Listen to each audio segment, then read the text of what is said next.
Hartlike goeiemôre ook aan elkeen wat nou elektronies by ons erediens aansluit hier in Falcon-Ridge gemeente. Ons glo en vertrou dat God by elkeen teenwoordig is, dat jy sy teenwoordigheid ervaar en beleef en dat jy ook 'n boodskap ontvang hierdeur wat tot sy eer sal wees.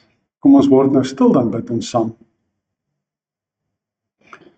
Hemelse Vader, terwyl dit so lekker daar buite reën, weet ons dat U goedheid en U guns ook so oor ons reën. Dat U in liefde en genade ook vir ons seën. Dat daar geen einde is aan U liefde vir ons nie. Baie dankie dat U elke dag vir ons sorg. Dat U genade vir ons genoeg is en dat alles wat ons het en is, goeie gawes is wat kom uit U Vaderhand. Here, ons is opreg dankbaar dat ons vandag weer die voorreg mag hê om in U huis saam te kan wees. Om te kan luister na die verkondiging van U woord. Om te kan deel in die lofsange en in die gebede. Om aktief te kan deelneem aan al die aktiwiteite ook van die kerk.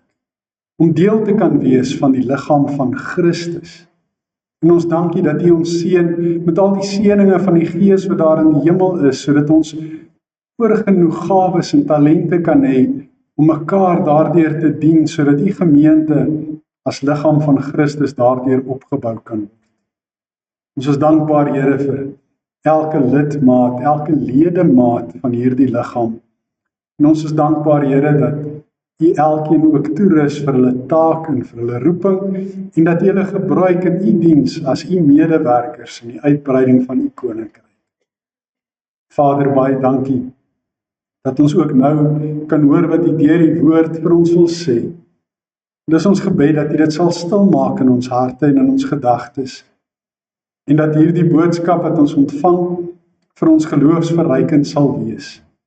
Ons bid dit in Jesus se naam alleen. Amen. Maatjies, nou julle sien, Trixie het vandag saam met my kerk toe gekom. Julle het nogal lanklaas vir Trixie gesien. Het gou sien, Trixie, waar is jy, Trixie?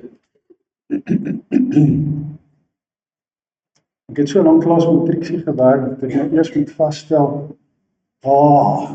Sy het hom gekry.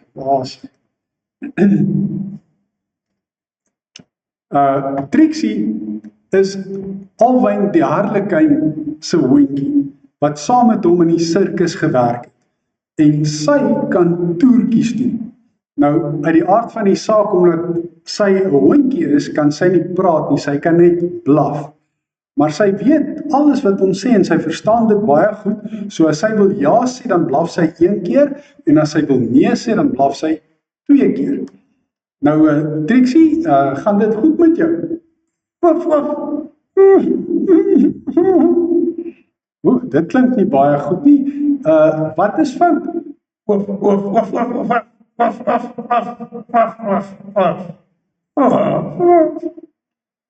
Sjoe, nou moet ons probeer vasstel wat fout is. Ek is baie bly ek is nie 'n veearts nie, want 'n veearts moet dieredokter en 'n dier kan nie vir die veearts sê wat fout is nie.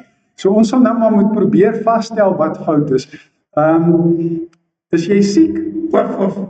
Okay, so jy is nie siek nie. Voel jy sleg? Okay, so jy voel sleg. Is dit 'n emosie? Okay, so dis 'n bepaalde emosie wat sy ervaar. Is jy kwaad? Okay, sy is daarom nie kwaad nie. Is jy hartseer?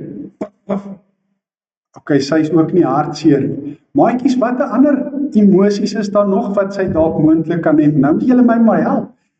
Wat kan dit wees wat sy voel wat haar so ontstel? Hoe dink julle hoe voel sy? Is jy opgewonde? Sy is ook nie opgewonde nie. Is jy bly dat dit een van die dae skoolvakansie is? Okay, so jy is anders as groot oom Flap oor olifant en al die kinders in die kerk. Hulle is baie bly dit is amper skoolvakansie. Kom ons probeer 'n moeilike een. Voel jy gefrustreerd?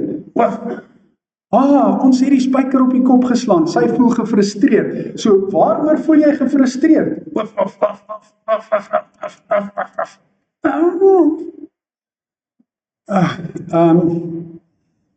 Wat kan dit wees wat vir Trixie frustreer? Kan jy nie meer somme doen nie? Waf. Kan jy nie meer somme doen nie? Waf. Dis interessant. Jy kan nie meer somme doen nie. Jy kon dan altyd so goed somme doen. Waf. Maar jy bedoel, jy kan nog somme doen, maar jy is nie meer so goed daarmee nie, nou is jy gefrustreerd. Waf. Okay, so dis nie dit nie. Kan jy nie meer toertjies doen nie? Waf. Okay, so dis ook nie dit nie.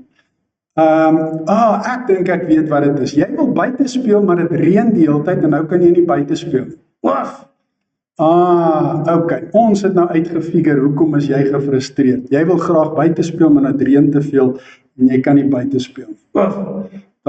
Dit is allemaal vreeslik jong, maar mens kan nog steeds binnekant speel en mens kan binnekant baie dinge doen, interessante dinge en heerlike dinge, so mens moet dalk maar 'n bietjie daarop fokus. Ja, maar kom sit hier agter, dan gaan ons 'n bietjie oor frustrasies gesels. Miskien kan jy maar hier voor sit, maatjies hou daarvan om vir jou te kyk. Sit jy maar hier voor. Dan kan ons 'n bietjie gesels oor frustrasies vanoggend. Frustrasies is een van die aakligste emosies wat 'n mens in jou lewe kan beleef. En almal ken die gevoel. Daar's niemand wat nie die gevoel ken nie. Mans ken die gevoel, hulle weet wat dit is om gefrustreerd te voel. Daar's baie goed wat mans frustreer. Vrouens ook, hulle ken ook die gevoel. Daar's baie dinge wat hulle ook frustreer. En selfs seentjies weet ook hoe dit voel om gefrustreerd te voel, veral as hulle sukkel met hulle huiswerk. En dogtertjies, as hulle weet hulle moet leer, maar hulle is nie baie lus daarvoor nie, dan voel hulle ook gefrustreerd. Veral nou in hierdie eksamentyd met die take en die toetse wat hulle moet doen. So dis iets wat ons almal ken, frustrasies. Dis een van die aakligste emosies. Selfs oupas en oumas kan gefrustreerd raak. Partykeer is hulle gefrustreerd met mekaar, want die een kan nie so lekker hoor wat die ander een sê nie, of die een kla oor alles. Ja, oupas en oumas kan ook maar partykeer gefrustreerd raak. Almal van ons ken die emosie. So kom ons gesels 'n bietjie daaroor vandag, en ons gaan uit Psalm 40 uit saam lees met die opskrif Here, red my tog. En ons sal sien hoe dat Dawid sy frustrasies hanteer het. Vir die koorleier van Dawid, 'n psalm. Ek het gesmag na die hulp van die Here. Hy het na my toe afgebuig en my hulp gehoor. Hy het my uitgetrek uit die put van die dood, uit die slijmerige modder, my op 'n rots laat staan en my weer op vaste grond laat loop. Hy het my 'n nuwe lied in die mond gelê, 'n loflied vir ons God. Baie sal daarvan hoor en hom die eer toebring. Hulle sal op die Here vertrou. Dit gaan goed met die mens wat sy vertroue in die Here stel en hom nie wend tot duister magte en tot mense wat hulle met skyngode ophou nie. Here my God, U het baie wonderlike dinge gedoen. U dink altyd aan ons. Daar is niemand soos U nie. Ek sou daarvan wou vertel en daaroor praat, maar dit is te veel om op te noem. Dit is nie diereoffers of graanoffers wat U wil hê nie. Nie brandoffers of sondeoffers wat U vra nie. U wil gehoorsaamheid hê. Daarom het ek gesê, hier het ek gekom, soos dit in die boekrol vir my voorgeskrywe is. Om U wil te doen, my God, is my een begeerte. U woord is my hele lewe. Met blydskap het ek aan die gemeente vertel. U het my verlos. Ek het nie stil gebly nie. Here, U weet dit. Dat U verlos het ek nie vir myself gehou nie. Ek het gepraat oor U trou en U hulp. Oor U goedheid en U trou het ek in die gemeente nie stil gebly nie. Moet my tog nie uitsluit van U ontferming nie, Here. Laat U liefde en trou my voortdurend bewaak. Want ramp op ramp het my oorval. My ongeregtighede het my ingehaal. Ek weet nie meer waarheen nie. Hulle is meer as die hare op my kop. Ek is moedeloos. Here, red my tog asseblief. Here, kom tog gou te hulp. Laat die wat my lewe wil neem self in die ellende beland. Teleurgestel in hulle verwagting. Laat die wat graag my ondergang wil sien op die vlug slaan en beskaamd staan. Laat die wat my spot verbuisterd raak, omdat hulle self in die ellende beland het. Laat almal wat by u hulp soek jubel en bly wees oor u. Laat die wat op u hulp staat maak altyd deur sê, die Here is groot. Ek is hulpeloos en arm, maar die Here dink aan my. U is my hulp en my redder, my God, moet tog nie talm nie. Tot sover ons skrifgedeelte volgend. Ja, geliefdes, Dawid het ook gefrustreerd en moedeloos gevoel, soos wat almal van ons van tyd tot tyd ook maar gefrustreerd en moedeloos raak. Ons lees hoe dat hy praat van die put van die dood en die slijmerige modder waarin hy verkeer, en dit klink soos 'n tipiese beskrywing van iemand wat depressief voel, iemand wat neergedruk en neerslagtig voel, en ons praat in Engels daarvan as down in the dumps. As jy so voel, hy het so gevoel, hy was depressief en dit het hom gefrustreer. En waarom het hy so gevoel? Want ramp op ramp het hom oorval. Meer as die hare op sy kop. Nou, ons weet nie hoeveel hare het Dawid op sy kop gehad nie, maar dit moes waarskynlik 'n klomp gewees het, want daar was baie rampe wat hom getref het. Ons sê baie keer dit kom in drieë. So as die derde ramp gekom en dan dink ons, okay, nou is dit verby, nou sal dit net weer beter gaan. Maar dis alles bygeloof, en bygelowigheid beteken absoluut niks. Dis soos om te wil omdraai as daar 'n swart kat oor die pad hardloop, of om te dink as daar 'n spieël breek, gaan jy nou 7 jaar as 'n bad luck hê. Dis alles bygeloof. Dit help niks om sulke goed te glo nie. Maar ons weet dat ons partykeer die een slegte ding na die ander slegte ding ervaar.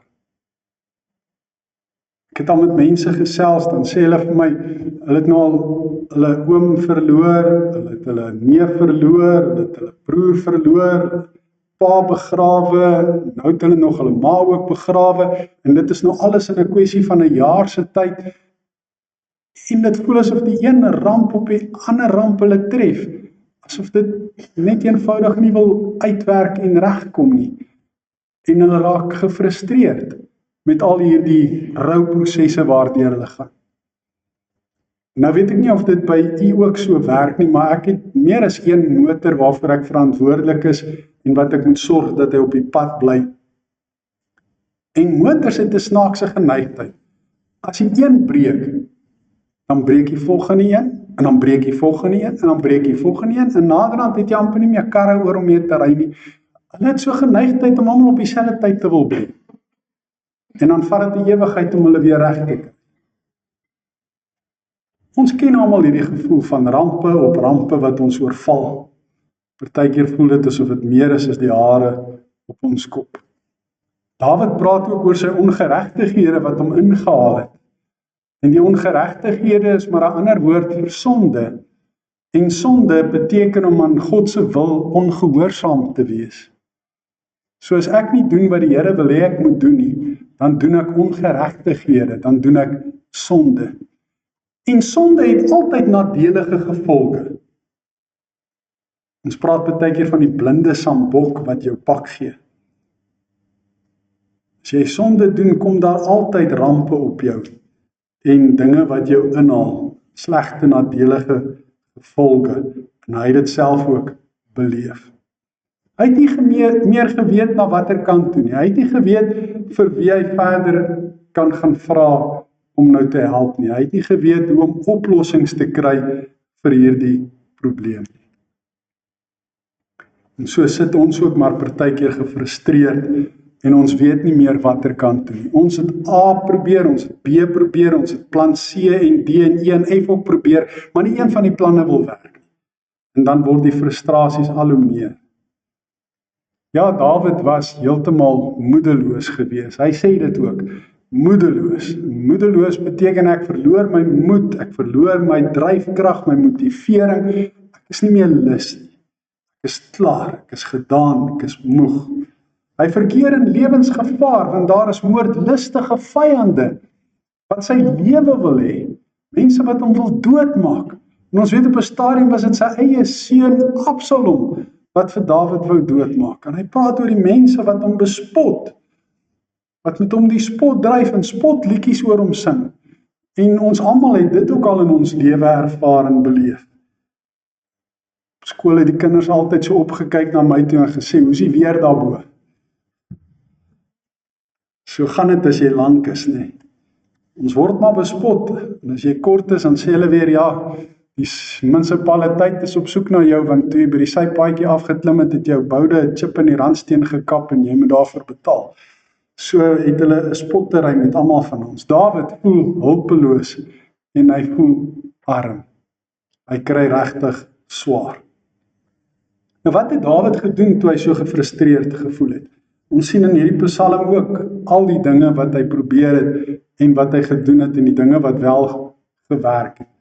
Die eerste ding wat ons raak lees in hierdie Psalm is dat Dawid gesmag het na die hulp van die Here.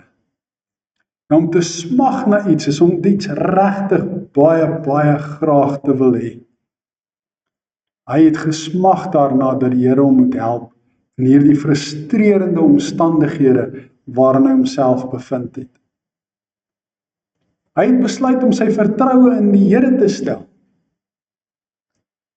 Om eerder vir die Here te vra om hom te help. En nie na mense toe te gaan, of na duister magte toe te gaan, of na mense se skyngode toe te gaan. Want al die afgode is skyngode, dis nie regte gode nie. Hulle is eintlik maar nagemaak, hulle is fake. Hulle beteken niks en kan niks doen nie. Maar God is eg, hy is die enigste ware God en daarom vertrou Dawid op hom.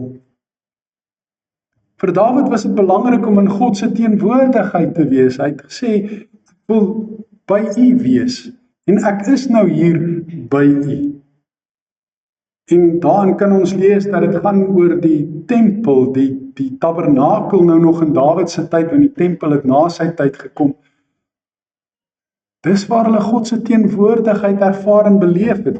Dit was hulle kerk van daardie tyd. Hy wil graag in God se teenwoordigheid wees, hy wil in ons taal gesê in die kerk wees. Hy wil graag God se wil gehoorsaam. Hy wil nie hê dat die nadelige gevolge van die sonde hom moet inhaal nie. Hy wil eerder aan God gehoorsaam wees sodat dit met hom goed kan gaan en die frustrasies minder kan word.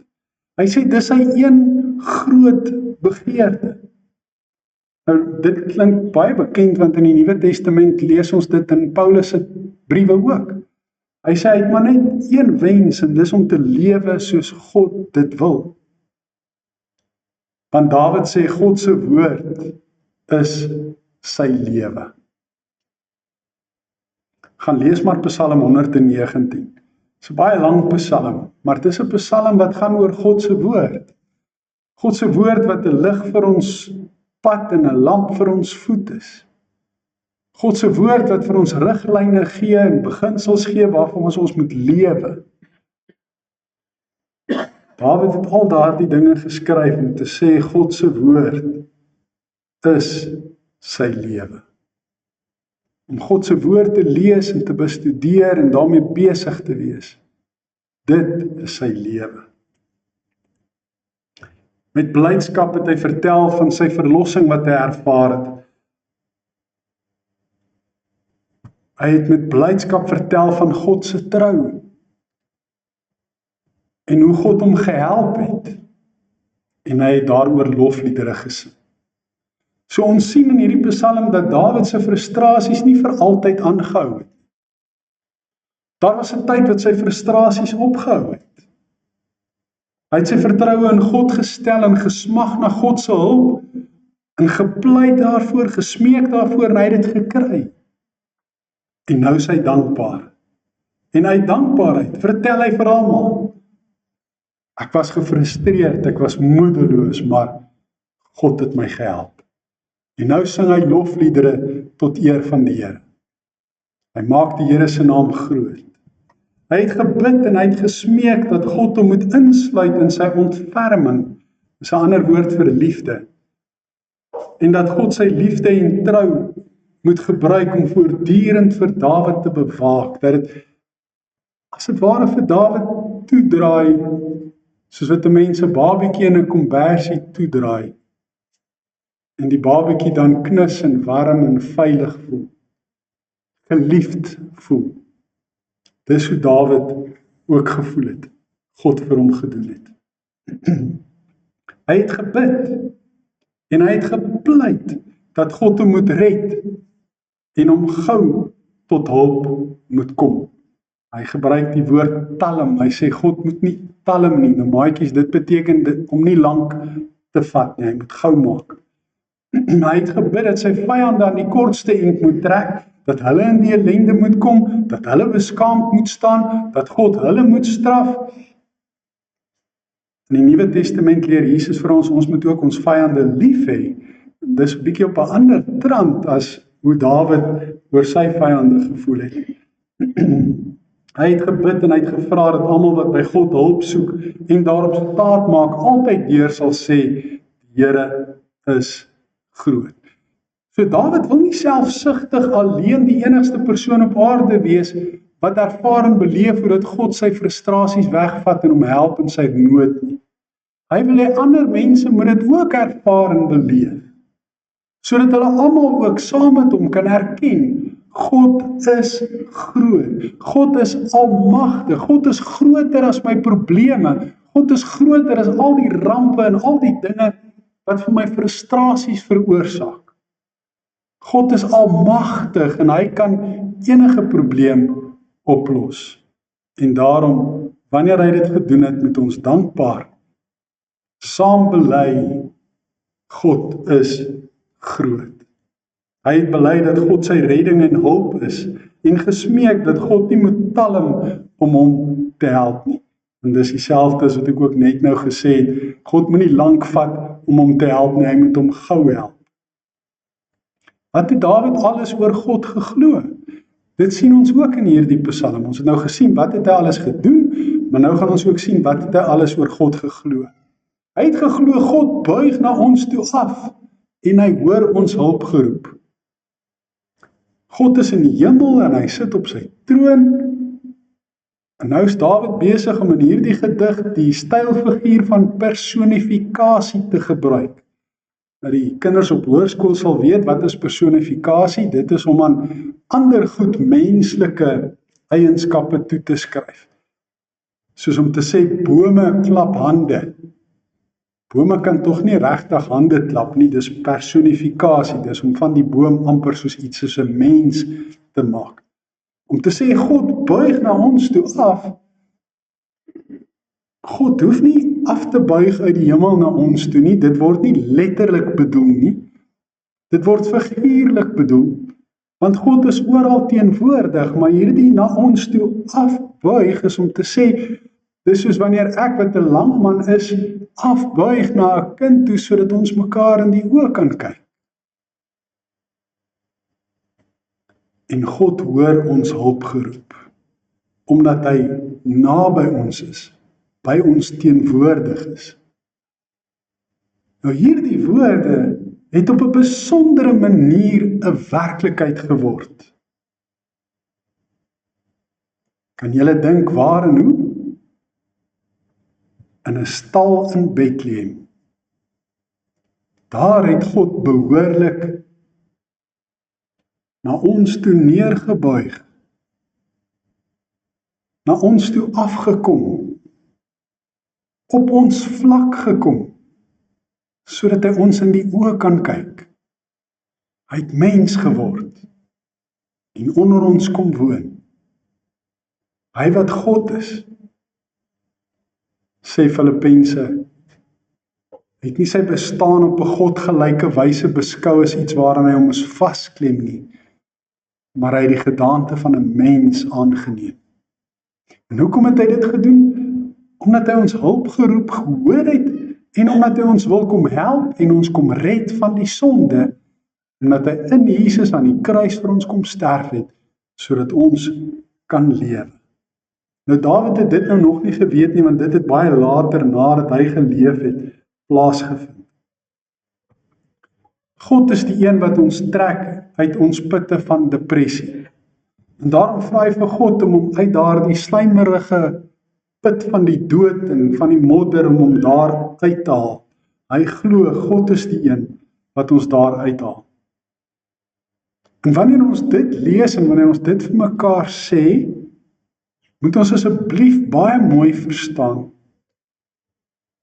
dat depressie vir sekere mense 'n siekte is. Dis nie die gevoel wat jy het wanneer jy maar net die dag met die verkeerde voet uit die bed uit opstaan en dit somtyds met jou gebeur. Wanneer depressie 'n siekte is dit 'n permanente toestand. 'n Permanente siekte wat wel geneesbaar is en behandelbaar is met medikasie.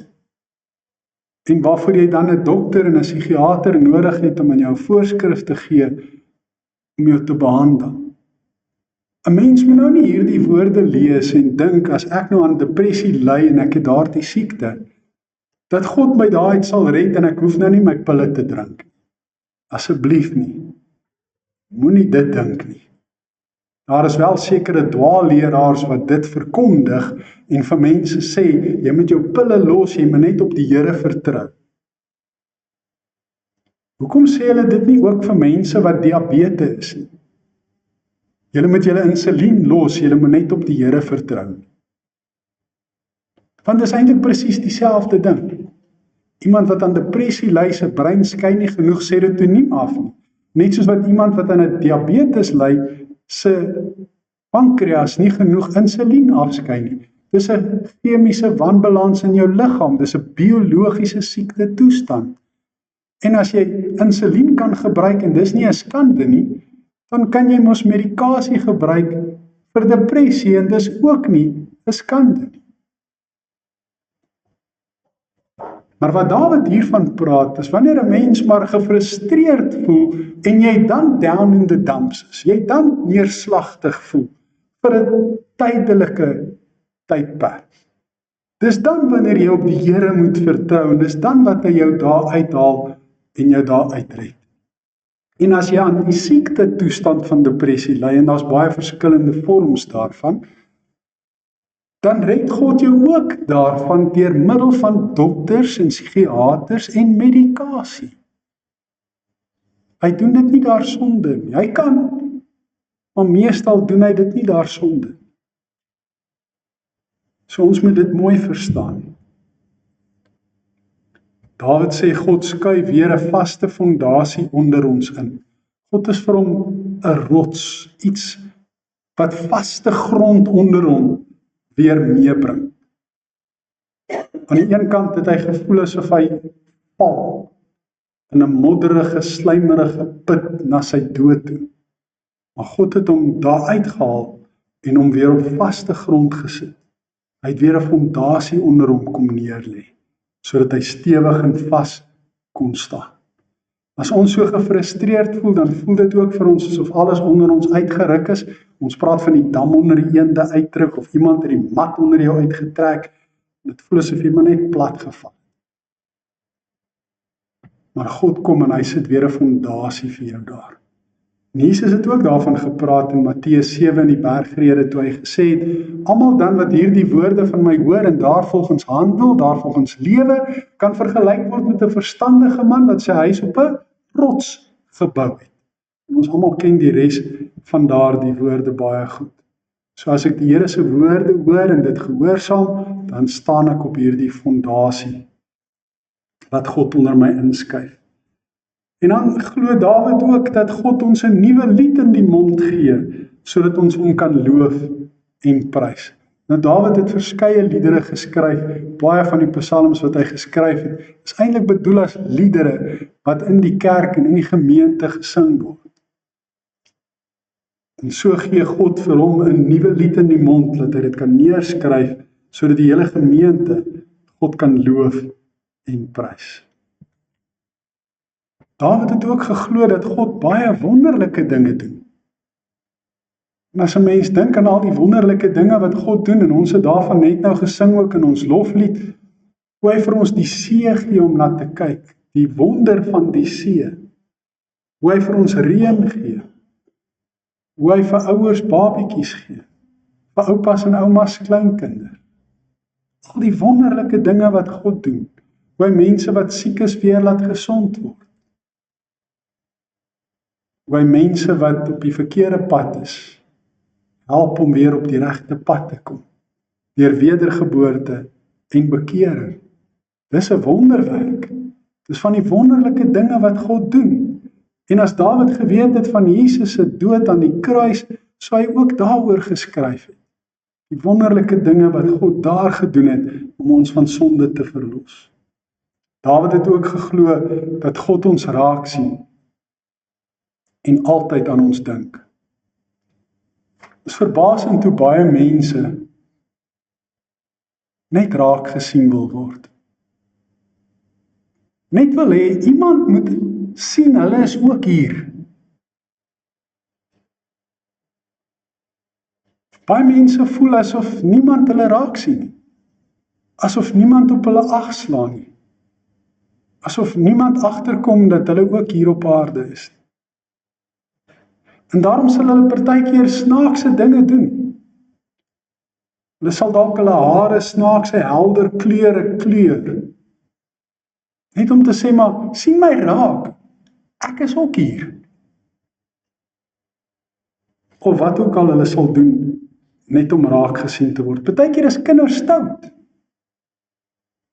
En eintlik wil hulle daardeur sê, hier is ek, sien my ook raak, ek is ook hier. Dit is nou nie die regte manier om aandag te soek nie, of om raak gesien te word nie, maar dis maar waartoe kinders hulle self partykeer wend. Maar Dawid sê, God sien ons elkeen raak. En hy dink altyd aan ons. Daar's nie 'n oomblik wat hy nie aan ons dink nie. Ons is altyd in sy gedagtes. In Jesaja 49 vers 15 sê hy, al sou 'n maar eie kind vergeet, dan nie ontferm oor die kind wat sy in die wêreld gebring het nie. God sê, ek sal julle nooit vergeet nie, ek het julle naam in my handpalms gegraveer, permanent ingeskryf. God dink altyd aan ons. Ons is altyd in sy gedagtes. Baie van ons het familie wat reg oor die wêreld bly, kinders wat in ander lande woon, en ons dink altyd aan hulle. Net so dink God ook altyd aan ons. Al kan ons hulle nie noodwendig op daai oomblik sien fisies aan hulle raak nie, hulle is in ons gedagtes. Net soos ons ook in God se gedagtes. So geliefdes, ons kan weet, dit wat Dawid oor God geglo het, is die waarheid. God sien jou ook raak. Hy sien ook raak wanneer jy gefrustreerd voel, wanneer jy moedeloos is, wanneer jy depressief voel, wanneer jy swaar kry, wanneer jy sukkel. Hy sien ook raak wanneer dit met jou goed gaan, wanneer jy lofliedere sing, wanneer jy vol blydskap en dankbaarheid is. God sien alles raak. Niks is vir hom verborge nie. Hy dink altyd aan ons. En Dawid bely ook in sy geloof voor God, dat daar niemand soos God is nie. Daar's niemand wat met hom vergelyk kan word nie. Hy het geen gelyke nie. Al die ander afgode is maar skyngode. Hulle kom nie naby God en by sy almag nie. Daar is niemand soos God nie. Verder sê hy oor God, dat God nie smag na diere en graan, brand en sondeoffers nie. So dis nie die offers in die tempel wat God se hart bly maak en wat hy begeer en wat hy graag wil hê. Wat God graag wil hê, waarna hy smag, is gehoorsaamheid aan hom. Om volgens sy wil te lewe, want hy is die koning en ons is die prinses en die prinsesse wat aan hom onderdanig is. En onderdanigheid aan die koning beteken gehoorsaamheid aan die koning se opdragte en bevele. Dis wat God na smag. Die offers is nie vir hom so belangrik soos gehoorsaamheid. Dawid sê ook, God weet alles. Daar's niks wat God nie weet nie. Daar's geen geheim wat ek vir God kan wegsteek nie. Daar's ook nie iets wat ek kan doen in die geheim en dink hy weet nie daarvan nie. Hy weet alles. Hy sien my raak as ek swaar kry. Hy weet daarvan. God verlos, God red, God help, en hy doen dit in sy goedheid en in sy trou. Dit glo Dawid ook van God. En ons kan dit ook glo. As ons so gefrustreerd voel, kan ons glo God kan my red. Hy kan my help met hierdie ding waarmee ek sukkel. En hy doen dit in sy goedheid en in sy trou. God laat almal wat by hom hulp soek jubel en bly wees oor hom. En God laat almal besef dat hy groot is. So die feit dat God groot is nie 'n idee wat ons in onsself en uit onsself uit ontwikkel nie. Dis God wat ons daarvan bewus maak dat hy groot is, wanneer hy wonderlike dinge vir ons doen, en wanneer ons dit erken en aan hom toeskryf en besef dat dit uit sy hand uit geskenk is. En dan red God ons op sy tyd, en sy tyd is altyd die regte tyd. In Dawid se frustrasie is hy maar 'n bietjie ongeduldig. En hy sê, Here, moet asseblief nie lank talm om my te help. Doen dit tog net gou, doen dit tog net vinnig. Nou ja, dis nou maar 'n ding waarmee ons sukkel, en veral ek, as ek jou vandag vir iets vra, wou ek het eintlik gister al gehad het. Daai geduld om te wag. As ek in 'n lisensiekantoor instap en daar's 20 ouens voor my, dan draai ek om. Ek het nie die geduld om te wag vir wanneer dit nou uiteindelik my beurt is nie. En ek moet dit bely, dis een van my swakpunte. Partykeer as ons gefrustreerd raak, dan wil ons ook, Here, help my, maar help my sommer al gister. Moenie wag vir môre of vir oormôre nie. Ek sit nou met hierdie krisis, nou met hierdie dilemma, en ek wil hom nou opgelos hê. En dis maar hoe Dawid ook gevoel het. Maar Dawid moes ook maar leer, soos almal van ons. God het sy eie tyd. En hy help ons op die regte tyd. Wanneer die tyd ryp is, sal hy ons help.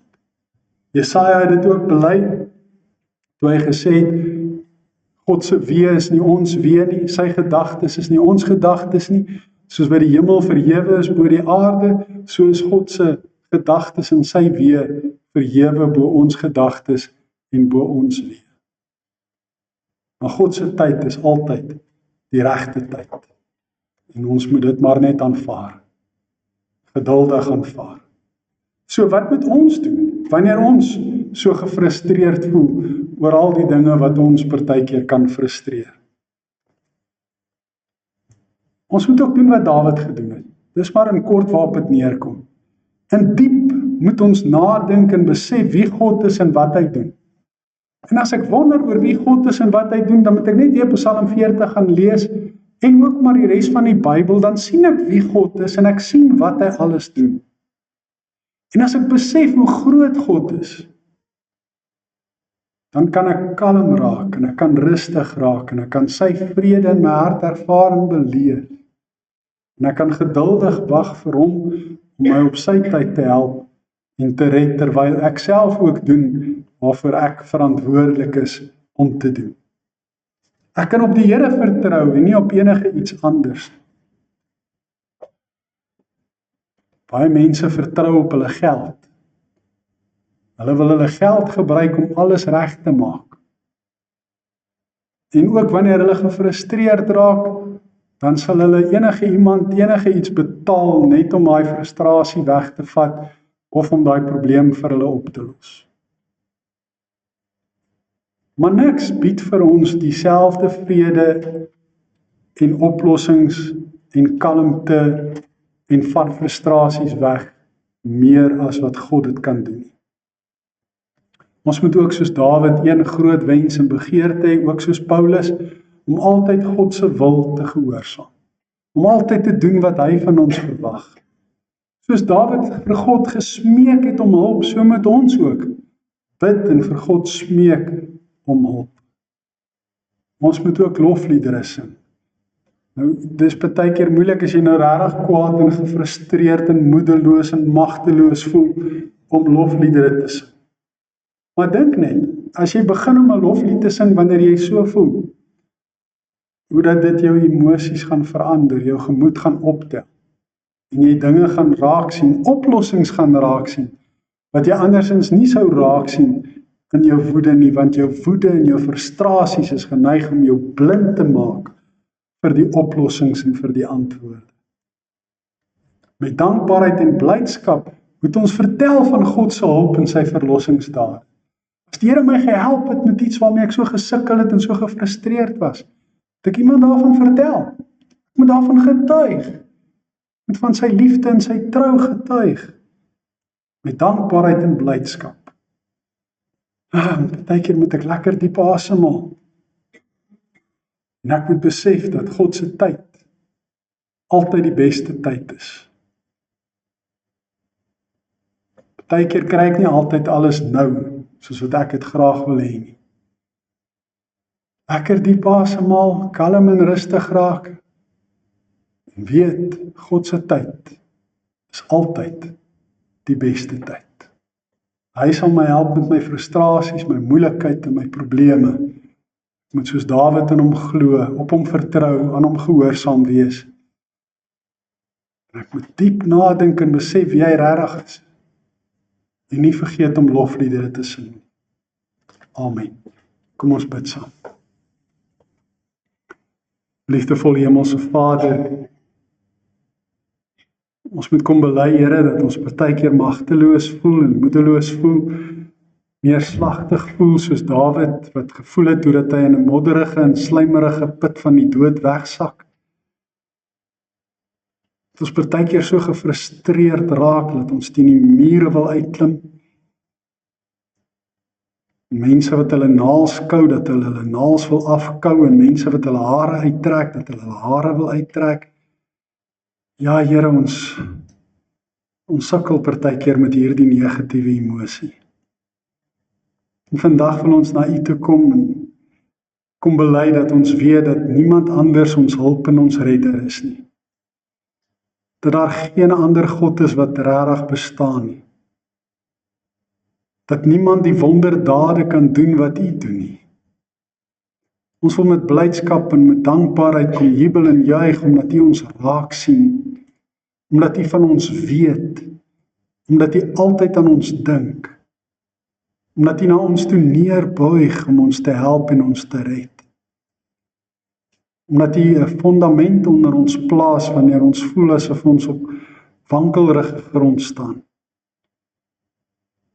Ja, Here, U is die Almagtige, die Redder, die Verlosser, die Koning van die groot heelal. En niks is vir U onmoontlik nie. En daarom kom ons na U toe en kom pleit ons by U. Here, gee vir ons uitkoms, veral hierdie rampe wat ons tref, veral hierdie uitdagings wat ons het, al die probleme waarmee ons sukkel, al die dinge wat ons so frustreer. Ons bid dit in Jesus se naam. Amen. Jy het nou geleentheid om vir die Here ook dankie te sê met die dankoffers. Ons gaan daarna afsluit met lied 578, Jesus wat my liefhet, Heer, laat my veilig by U skuil.